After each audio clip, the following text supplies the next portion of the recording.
십자가 운명들 개가를 불러 영광을 주님 다시 한 번 더 승리의 그날 이르러 십자가 운명들 개가를 불러 영광을 주님께 더 나의 주 그리스도 나의 주 그리스도 나를 속량했으니 나 십자가를 벗으는 정결 다시 한 번 더 나의 주 그리스도 나를 속량했으니 나 십자가를 벗으는 정결 다시 한 번 더 나의 주 그리스도 나를 속량했으니 나 십자가를 벗으는 정결유가 쓰니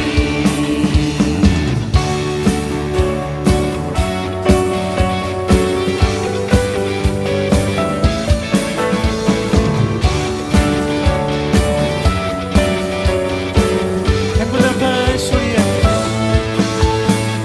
나팔 소리에 주의 호령 났으니 십자가의 군기를 높이 들고 나가세 서로 싸우고 의의 멸류관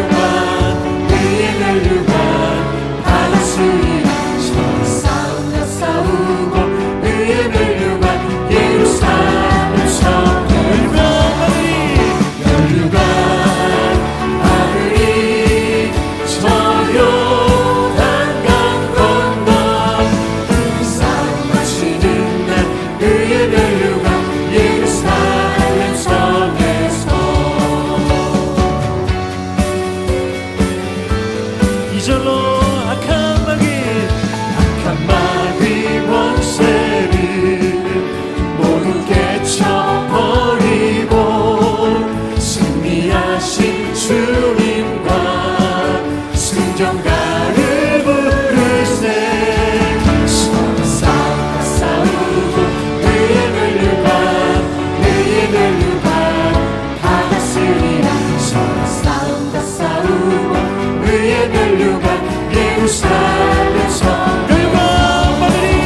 멸류관 하늘이 저 요단강 건너 싸움 마치는 날 의의 멸류관 예루살렘 성 달려갈 길 다가고 싸움 모두 마치고 주와 함께 기쁨을 용사들하고 선한 싸우고 의의 멸류관 받았으리라 서로 싸우고 의의 멸류관 예루살렘 다시 한 번 더 외칩시다 선한 싸우고 의의 멸류관 받았으리라 서로 싸우고 의의 멸류관 예루살렘 성 멸류관 하늘이 저 요단강 건너 싸움 마치는 날 의의 멸류관 예루살렘 성에 멸류관 하늘이 저 요단강 건너 싸움 마치는 날 의의 멸류관 예루살렘 마지막으로 한번 고백합시다 멸류관 저 요단강 건너 싸움 마치는 날 의의 멸류관 예루살렘 성에서 우리를 재밌게 하실 주님께 박수로 영광 올려드립시다. 주의 앞에 서는 날 우리를 꼭 잘하였노라 칭찬 듣는 그런 믿음의 삶을 살아가는 우리 모두가 되어지기를 원합니다. 아멘.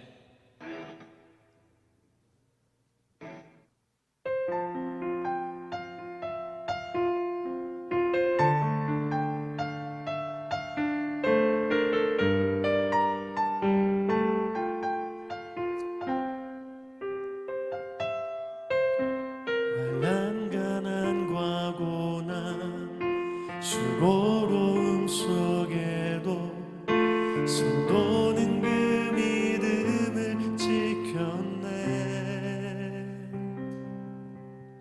주를 섬기는 일에 자신을 다 드리며 진리의 말씀과 성령으로 그 길을 걸었네. 가난과 고난 수고로움 속에도 성도는 그 믿음을 지켰네. 주를 섬기는 일에 자신을 다 드리며 진리의 말씀과 성령으로 그 길을 걸었네.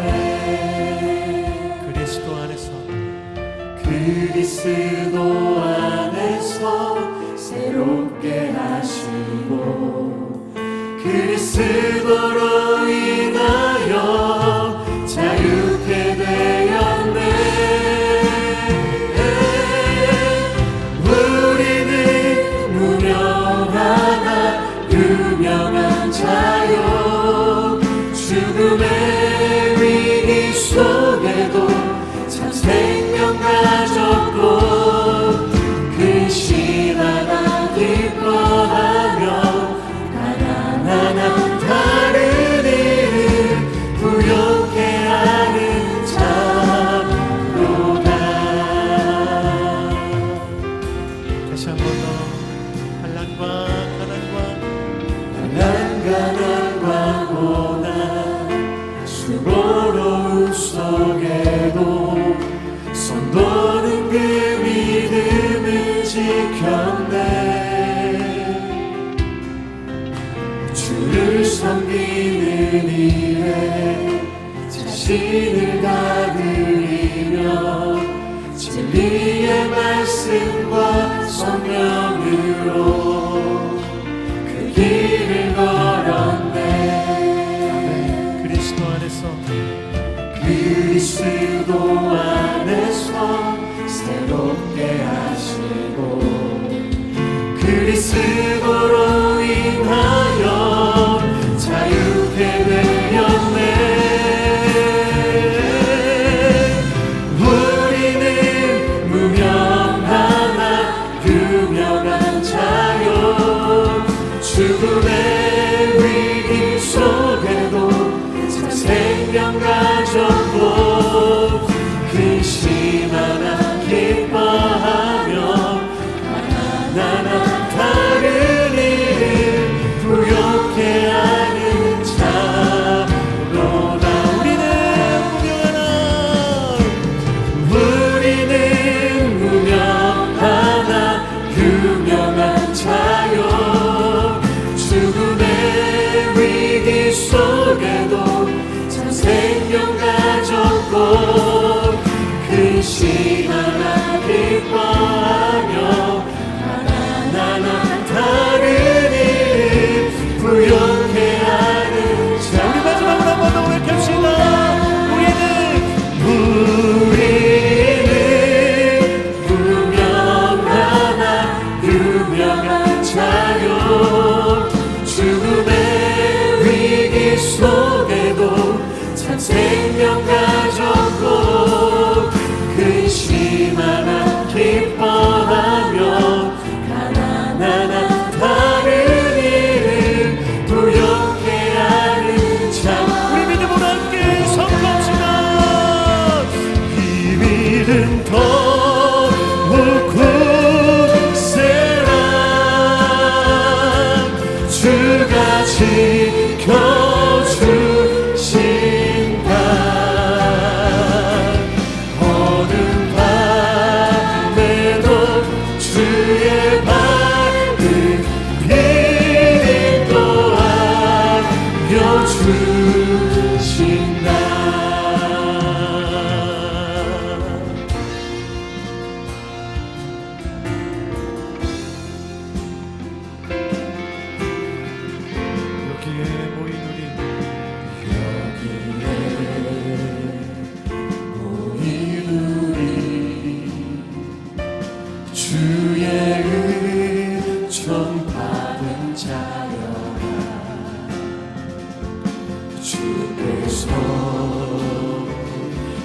자리에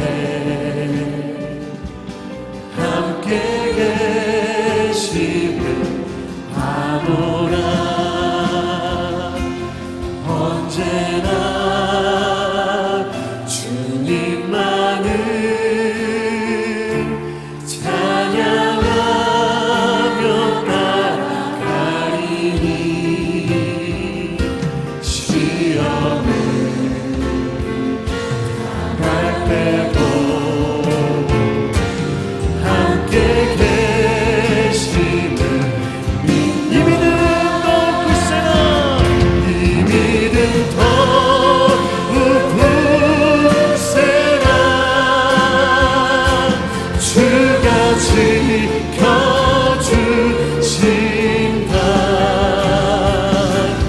어둠 밤에도 주의 발을 비린도 알려주신다. 주님이 뜻하시니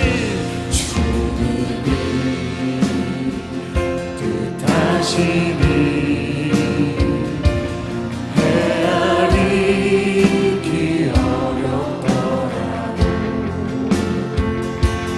언제나 주 뜻 안에 내가 있음을 아노라. 사랑과 말씀들이 나를 더욱 새롭게 하니 때로는 넘어져도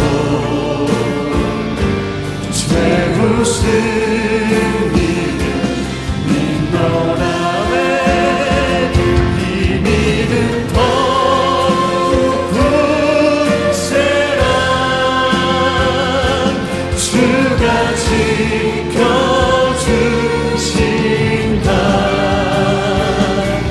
어둠 밤에도 주의 밝은 빛도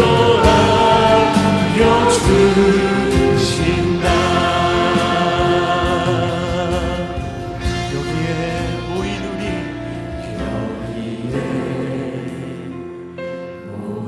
우리 사랑받는 주의 자녀라. 주께서 뜻하신 바 우리를 통해 펼치신다. 고통과 슬픔 중에 더욱 주님을 의지하오니 어려움 이겨내고 주님 더욱 찬양하라. 이 믿음 더욱 굳세라. 주가 지켜주신다. 어둠 밤에도 주의 밝은 빛도 알려. 우리 두 손 높이 들고 이 믿음 더욱 굳세라. 주가 지켜주신다.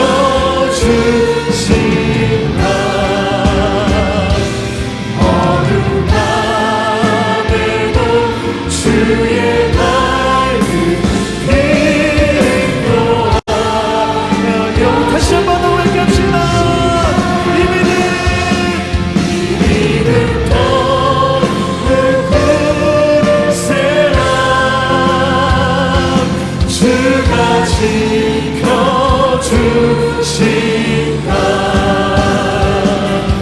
어둠 밤에도 주의 밝은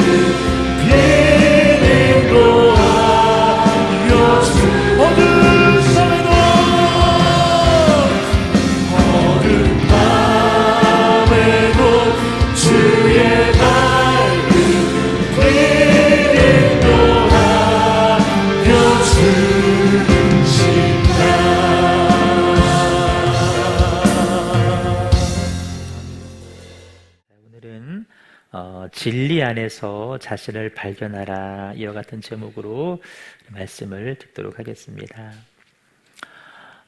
우리 성도는 순리로 사는 사람이 아니라 진리로 사는 사람입니다. 순리는 뭘까? 순리는 세상이 정한 방식을 의미합니다. 세상이 정한 기준, 방식으로 모든 사물을 바라보고 또 세상을 바라보고 나를 바라보는 것, 이것이 순리로 사는 방식이에요. 그러나 성도는 순리가 아닌 진리로 산다고 했는데, 진리는 뭘까? 내가 곧 길이요 진리요 생명이다라고 성경에서 말씀해 주고 있습니다. 여러분, 진리는 예수 그리스도인 줄로 믿습니다. 따라서 진리로 산다는 것은 사물을 바라보고 세상을 바라볼 때, 특별히 나를 바라보고 이웃을 바라볼 때에 예수님의 관점으로 바라보는 거예요.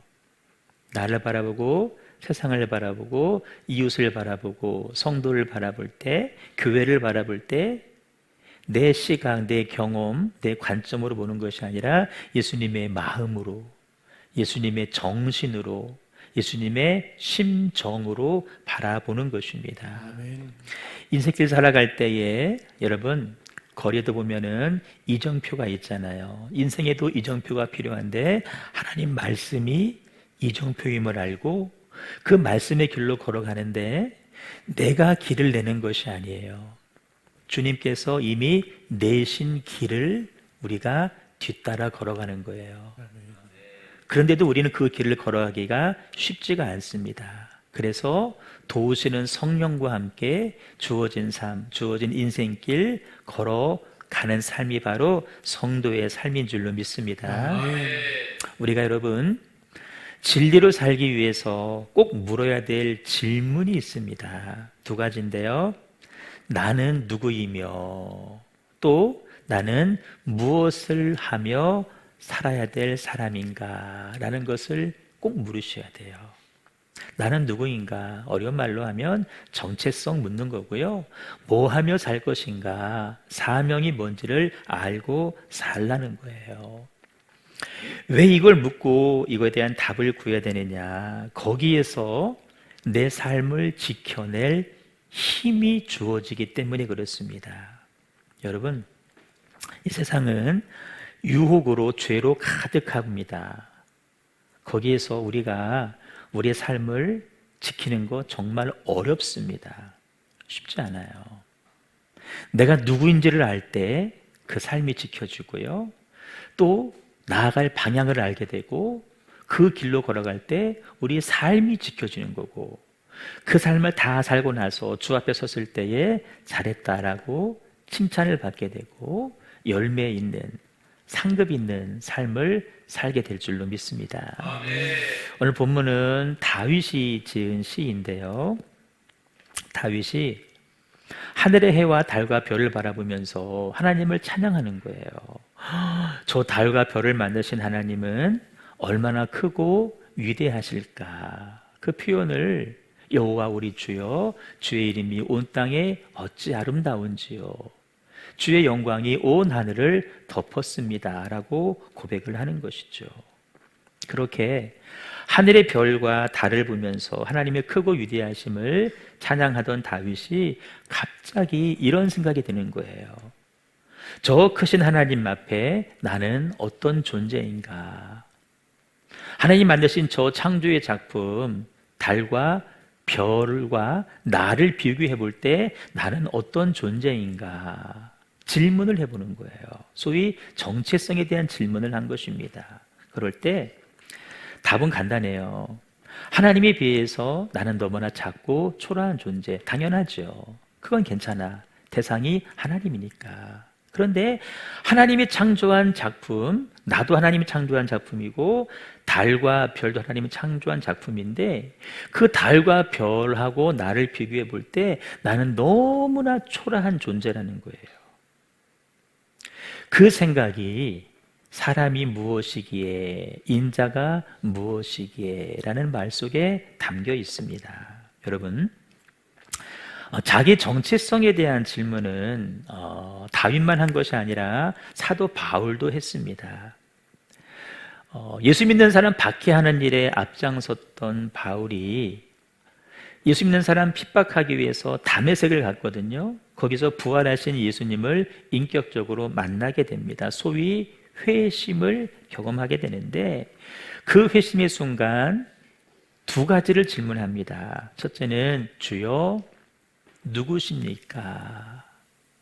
이 질문도 정체성을 묻는 질문이에요. 왜냐하면 주님이 누군지를 알아야 나를 알 수 있기 때문에 그렇습니다.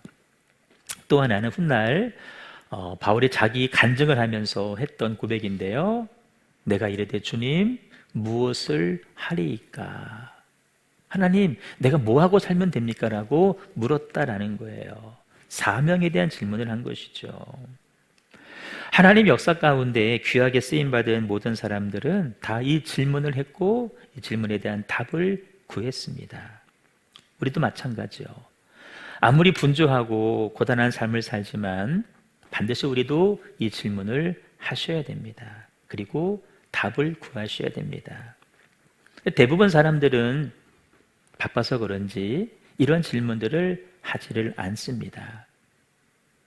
당장 눈앞의 일에만 관심하고 질문을 해도 다 썩어 없어질 이 땅의 것들에 관하여 질문을 하죠. 코스피가 5천 간대는데 지금이라도 주식 사야 됩니까? 사야 된다면 뭐를 사야 됩니까? 전쟁 나서 또 비트코인 금값 올라간다는데 사야 됩니까? 지금이라도 들어가는 게 맞습니까? 이런 질문들 하죠. 여러분, 말이 나온 김에 제가 조금 저의 생각을 말씀드리면 대개 교회에서는 목사님들은 주식 투자 같은 거, 뭐 그것이 주식이든 뭐든 투자는 하지 말라고, 그것은 투기라고, 그거는 망하는 길이라고 이야기를 합니다. 근데 저는 달리 생각을 해요. 우리가 건강한 투자라면 어느 정도는 하셔야 됩니다. 그래야 여러분 경제도 돌아가고 그것 통해서 내 삶도 조금 윤택해질 수 있고 여유가 생길 수 있고 노후도 준비할 수 있기 때문에 그래요.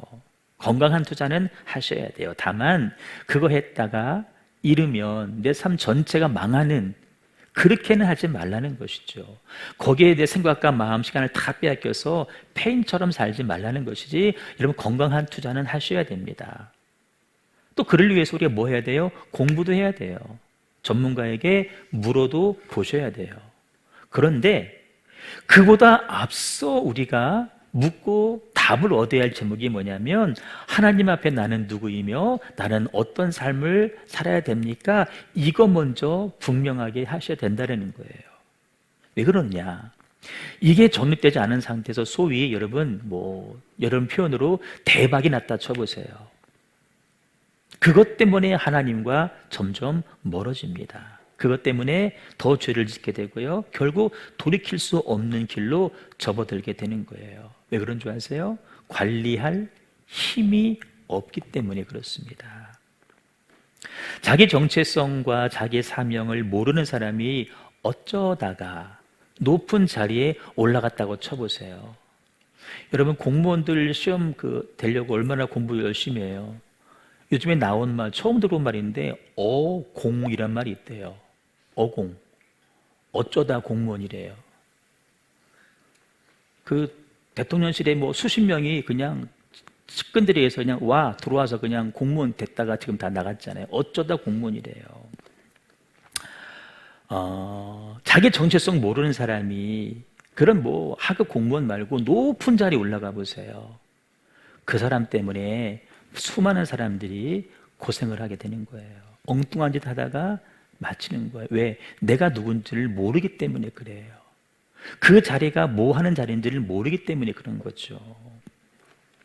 최근에 생겨난 우리나라 극한 직업이 하나 있답니다. 장관이랍니다. 장관. 예전 같으면 뉴스 통해서 들은 이야기인데 오늘 말씀과 연관이 있어서 드리는 설명이에요. 국무회의가 한 30분, 40분이면 옛날엔 다 끝났대요.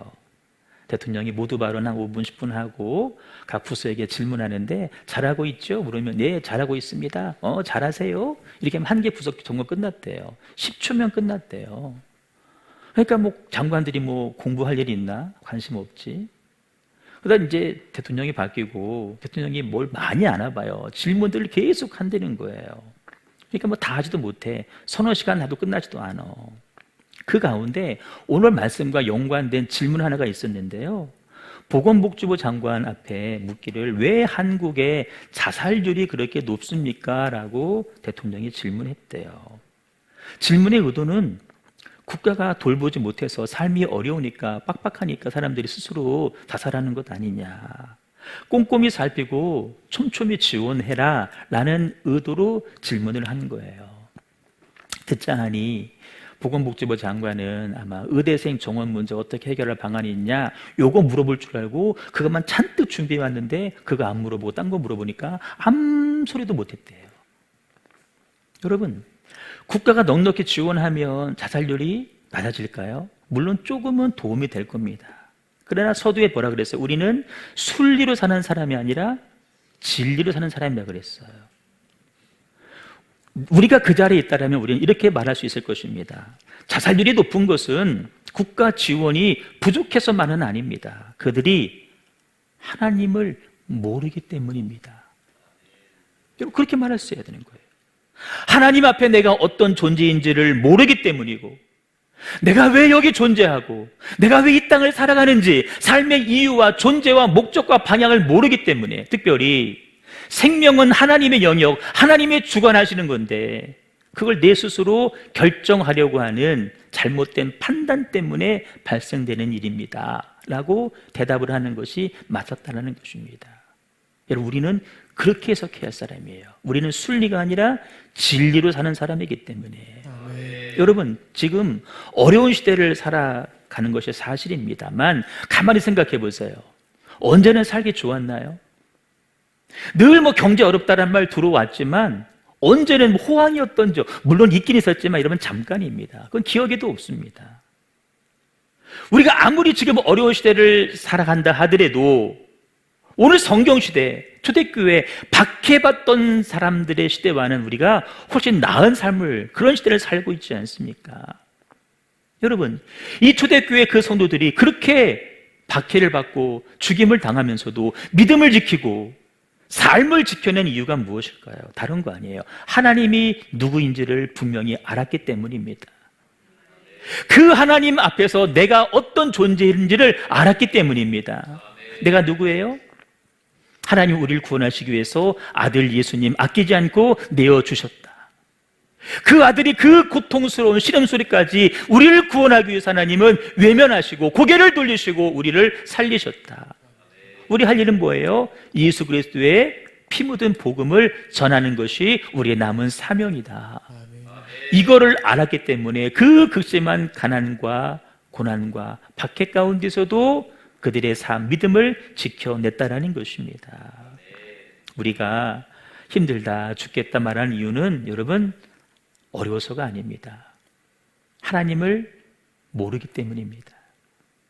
하나님에 대한 믿음이 부족하기 때문입니다. 내가 누구인지 모르기 때문입니다. 내가 왜 이 땅에 존재하는지 이유를 모르기 때문에 그렇습니다. 그래서 우리는 끊임없이 물어야 돼요. 하나님, 나는 누구이고 나는 이 땅에 왜 존재하고 어떻게 살 사람입니까? 우리 교회 올해 표가 믿음과 알미 하나 된 온전한 성도라고 정했습니다. 하나님을 아는 것과 믿는 것이 하나가 되자라는 거예요.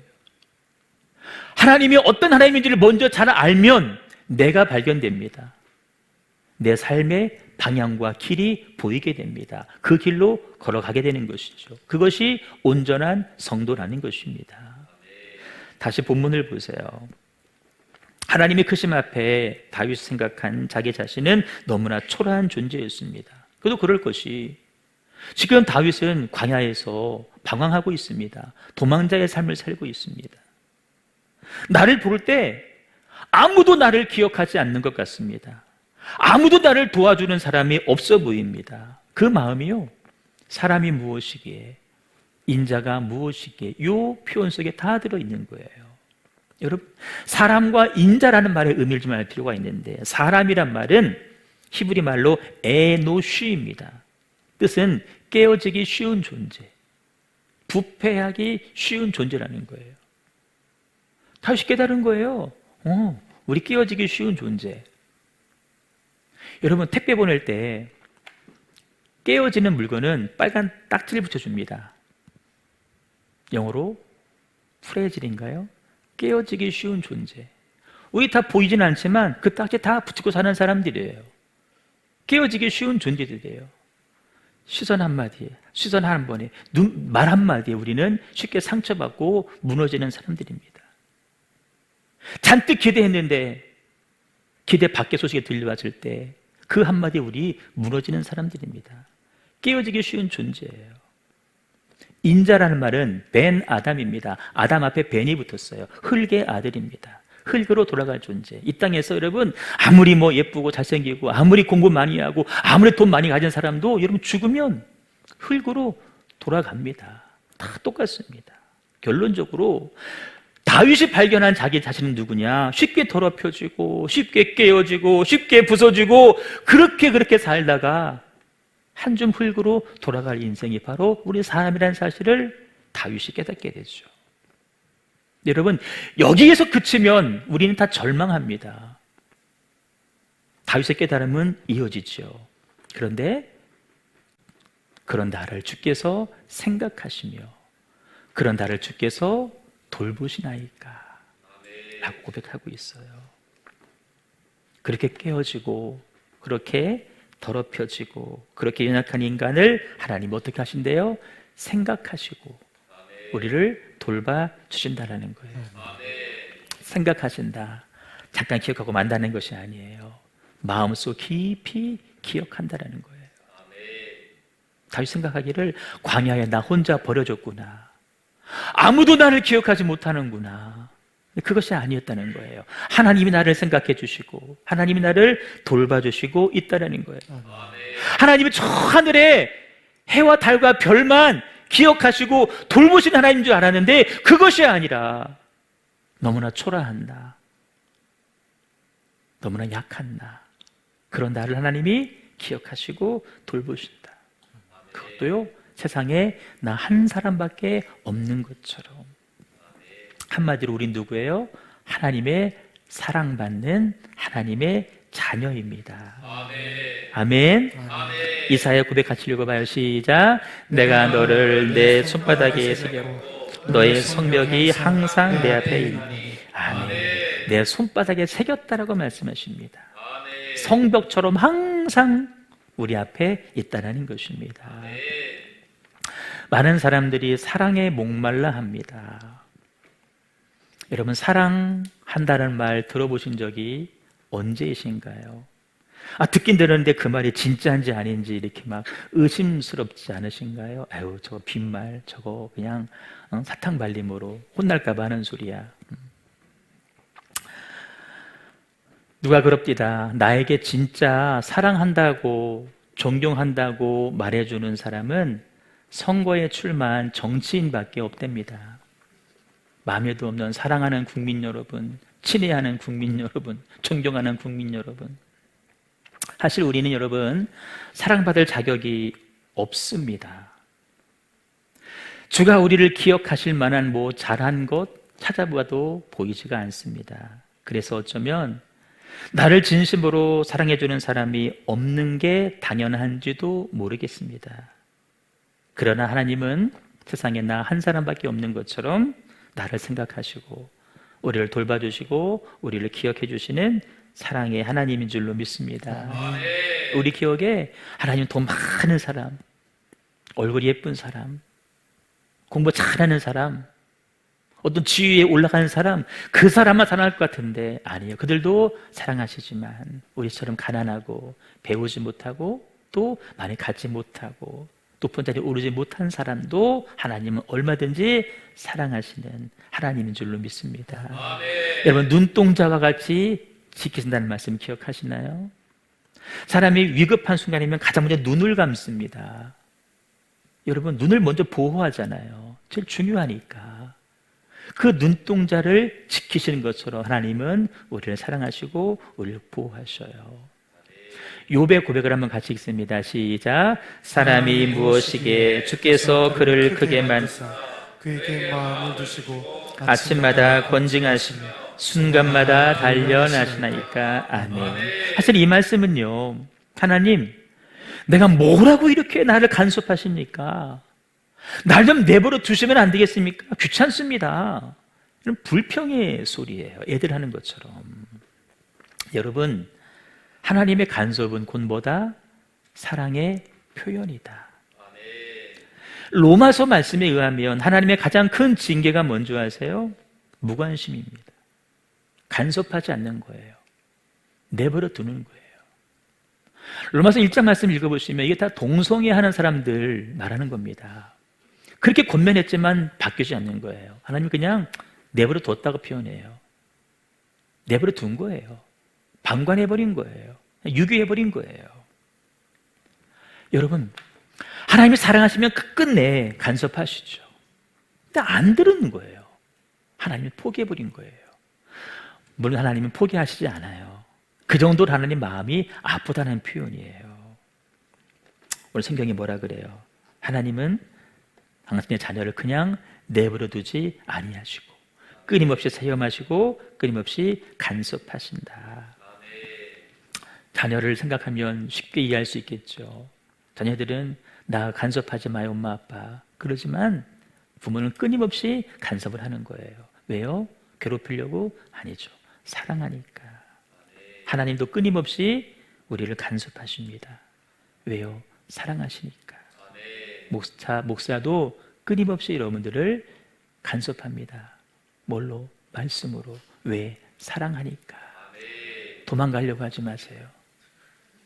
빠져가려고 하지 마세요. 계속 주는 말씀이 나를 사랑해 주시는 말씀이구나. 얼른 붙잡으세요. 내 앞에서 하는 소리야 그냥. 얼른 붙잡으시오. 얼른 붙잡으시오. 욥이 하나님 인간이 뭐 그리 중요하다고 저를 간섭하십니까? 그냥 내버려 두시면 안 되겠습니까? 투정하고 있지만 마음속으로는요 하나님이 나를 사랑하시는구나. 철이 든 거죠. 나를 사랑하셔서 이렇게 하시는구나. 고맙다고 감사의 표현을 이렇게 하는 거예요.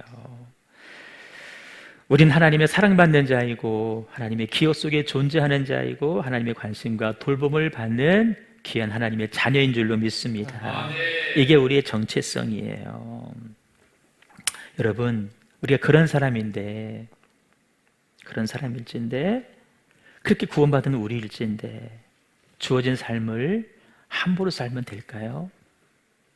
막 살면 될까요? 아니죠. 우리의 신앙생활 함부로 하면 될까요? 안 됩니다.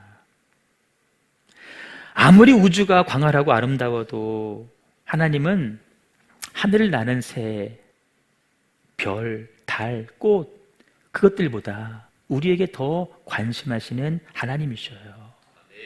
그래서 독생자도 아끼지 아니하시고 아들의 절규도 애써 외면하신 거예요.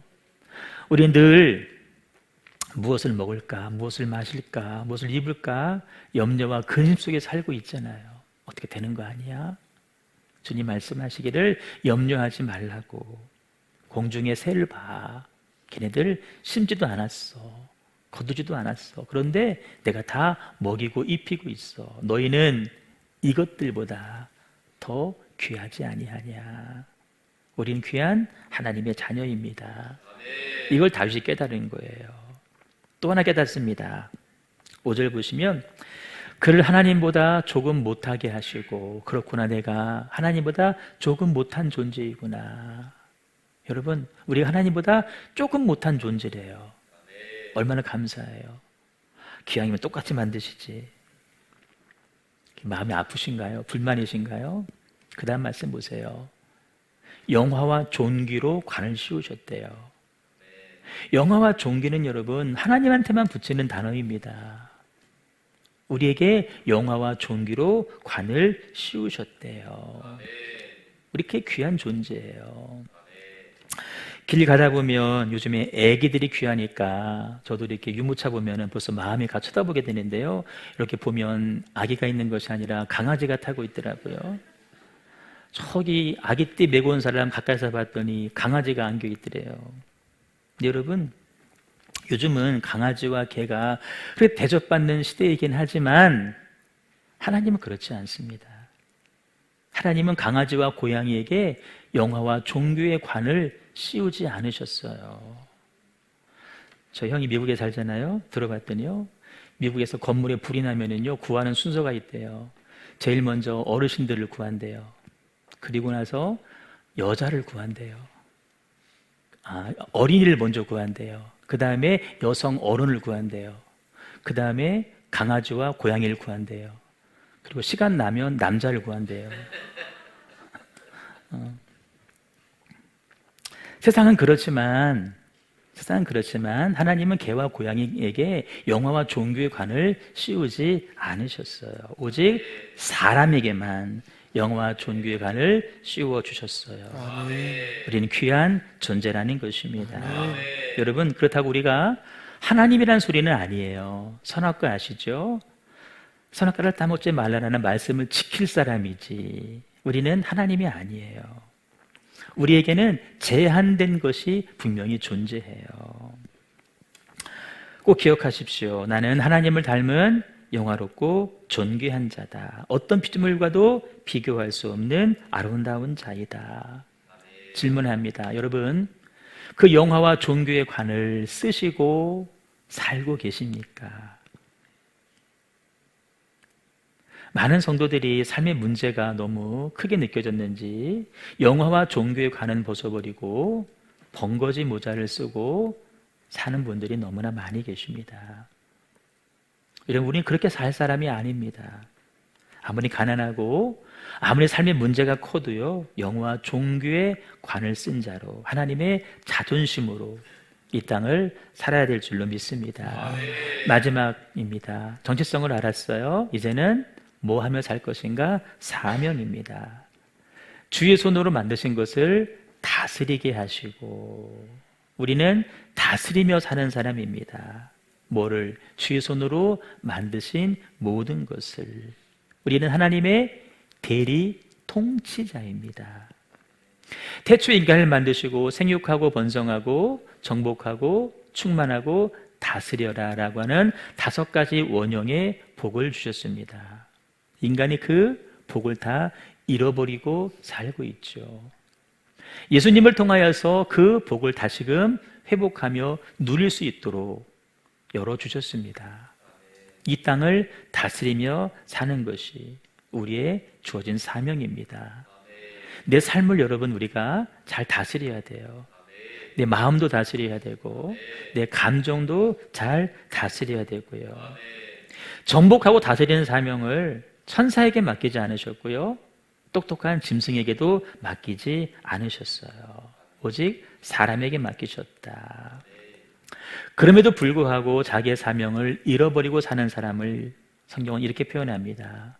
존귀하나 깨닫지 못하는 사람은 멸망하는 짐승 같도다. 하나님이 창조하신 만물이 아무리 아름답고 크고 위대해도 그것은 결코 섬김의 대상은 될 수가 없습니다. 해와 달과 별이 아무리 예뻐도 여러분, 일월성신 섬김의 대상이 아닙니다.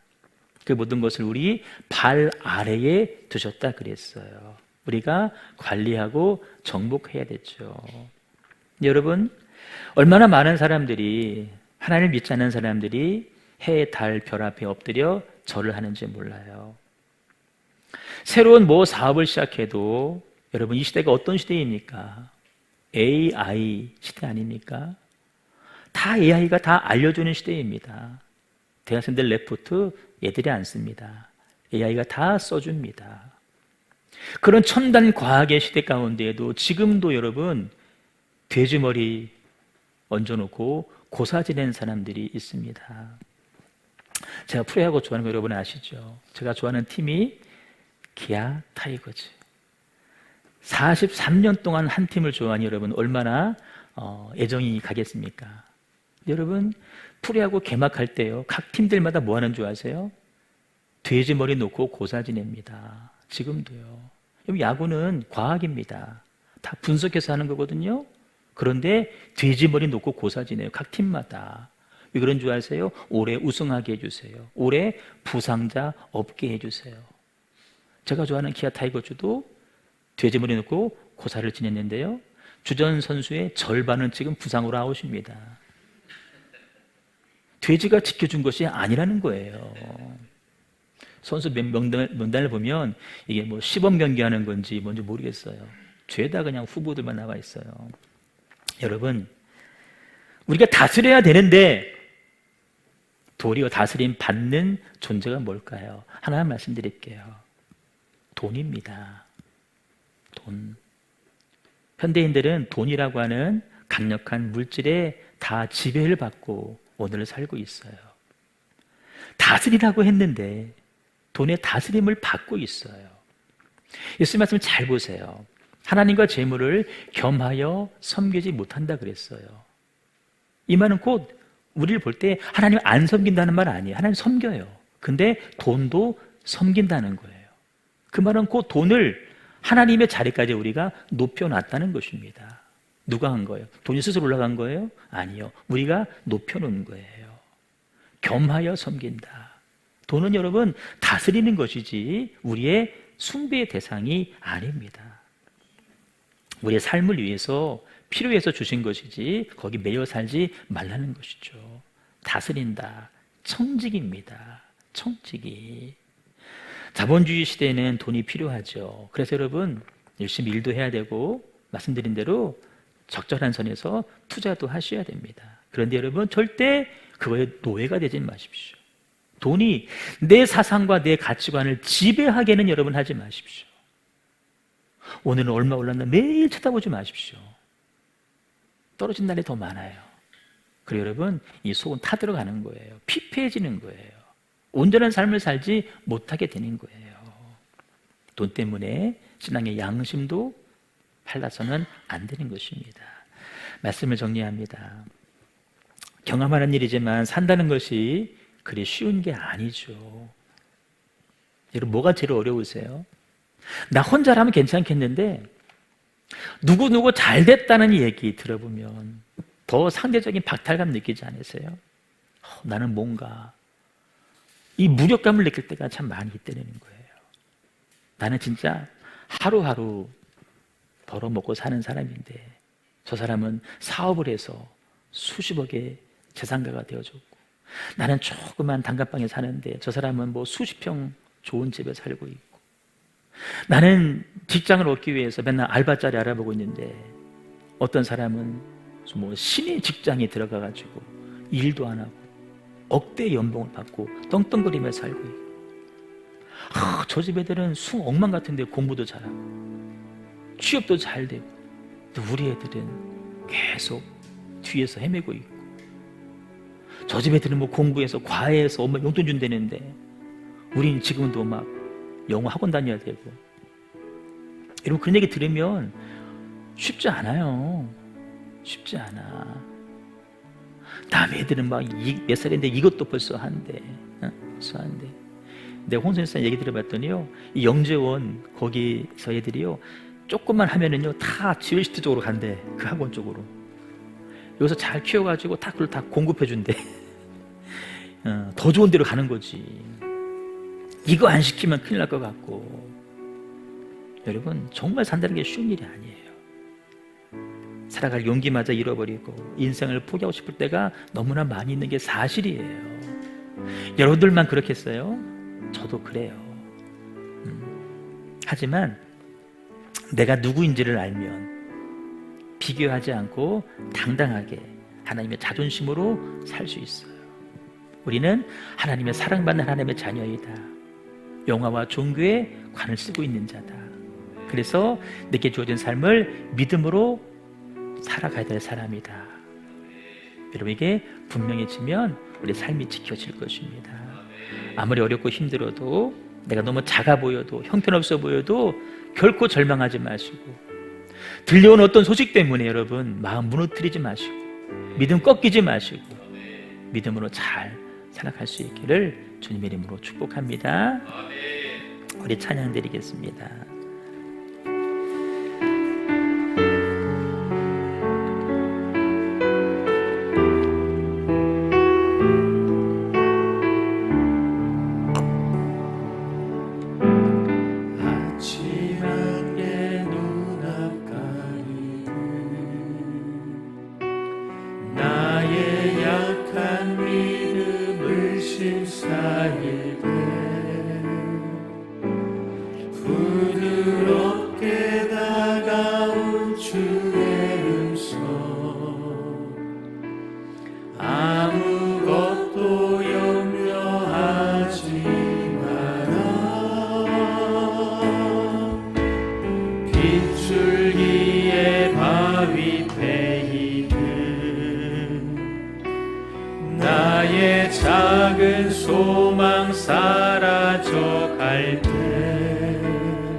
고요하게 들리는 주의 음성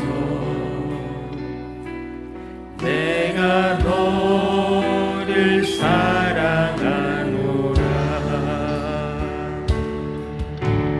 외로움과 방황 속에서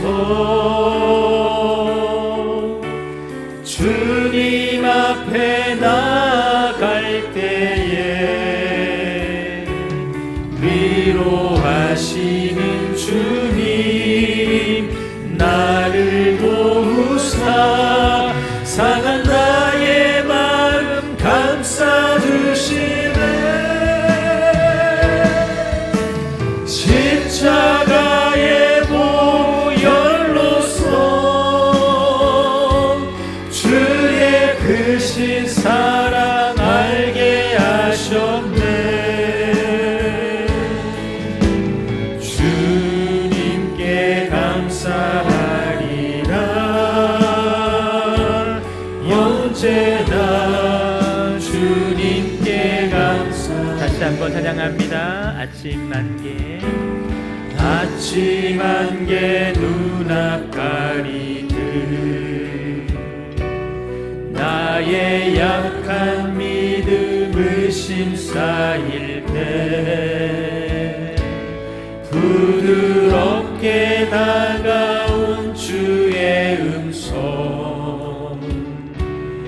아무것도 염려하지 마라 빗줄 위에 바위 베이듯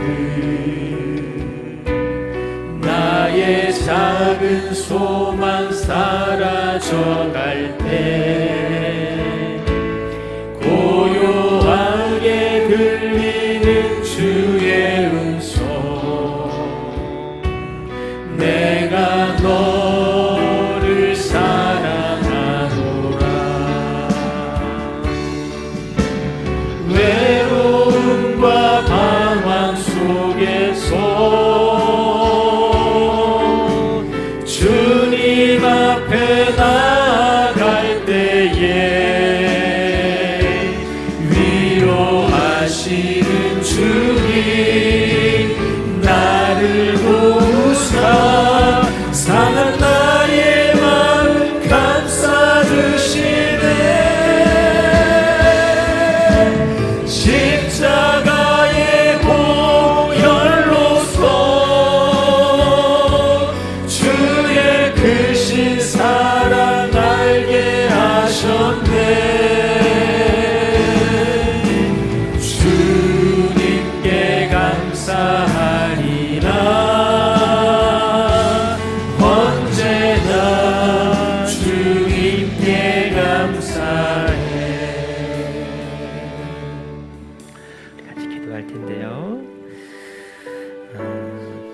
우리의 삶이 전쟁터와 같은 삶인 거 여러분 분명한 사실입니다. 여러분 하루하루의 삶이 너무나 치열하잖아요. 그런 순간 가운데서도 우리가 결코 믿음이 약해지면 안 되고 믿음 놓으시면 안 됩니다. 나는 하나님의 자녀이고 하나님의 사랑받는 자이라는 사실 내가 반드시 걸어가야 될 길이 있다라고 하는 사실 꼭 붙잡으셔야 됩니다. 그것이 내 삶을 지켜주고 내 믿음을 지켜주는 것입니다.